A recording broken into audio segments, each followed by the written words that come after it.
Bismillahirrahmanirrahim. Assalamu alaikum to class. I hope you are all safe and sound in your homes. Okay आज मैं बहुत excited हूँ क्योंकि आज हमारे समर वेकेशन टास्क का लास्ट पेज है.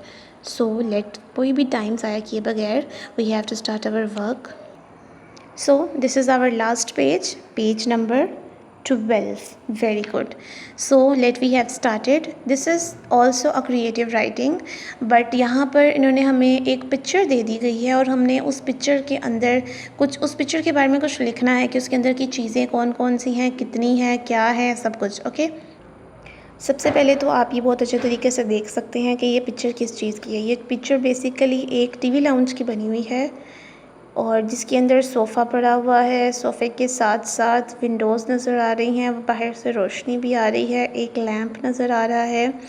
उसके अलावा सेंटर टेबल है, कॉर्नर टेबल्स भी हैं. जो हमें चीज़ें नज़र आ रही हैं ना, हम वो अभी लाइंस इंग्लिश लाइंस में लिख लेंगे. उन्होंने कहा right at least 8 interesting sentences about what you can see in the photograph. वैसे तो ये हमें ड्राइंग रूम भी नज़र आ रहा है. सो चलिए लिखना स्टार्ट करते हैं. First line number 1 is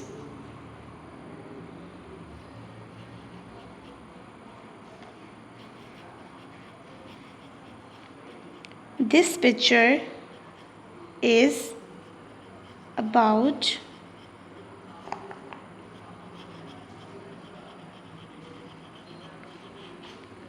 drawing room. खाली रूम भी लिख सकते हैं, कमरा है. नंबर 2 सोफ़े कितने पड़े हुए हैं? 1 2. Okay we have write it. There are 2 sofas for sitting. बैठने के लिए 2 सोफ़े पड़े हुए हैं. नंबर 3 वक्त कौन सा है?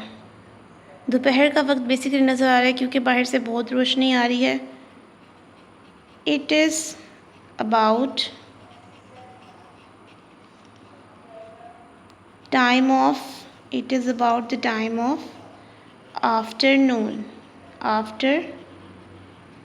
आफ्टरनून दोपहर को कहा जाता है. नंबर 4 और क्या चीज़ नज़र आ रही है? हाँ जी, लैंप नज़र आ रहा है. यहाँ पे लैंप इज़ प्लेस्ड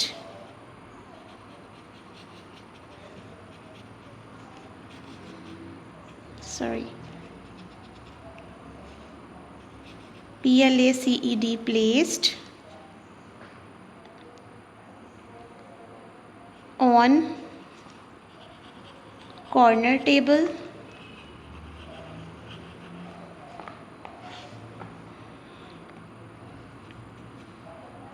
दरमियान में हमें एक ये बहुत बड़ा सारा टेबल नज़र आ रहा है. There is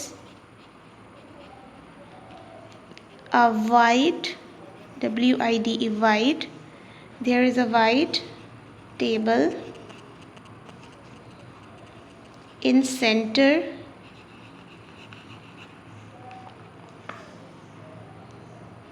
Number 6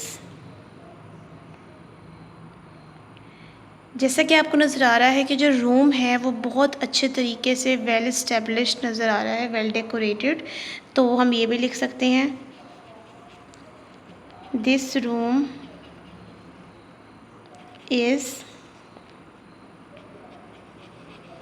well decorated. Okay, next is 7th line. वैसे तो कमरे में कोई भी नहीं है. There is no one in the room. There is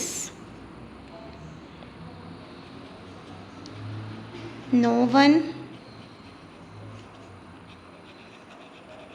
in room. Okay, so we have completed our page number 12. Let me tell you another thing. बहुत interesting writing थी ये. आप इस तरह की राइटिंग अपने खुद के कमरे में बैठ के भी कर सकते हैं और ये आपने करनी भी है.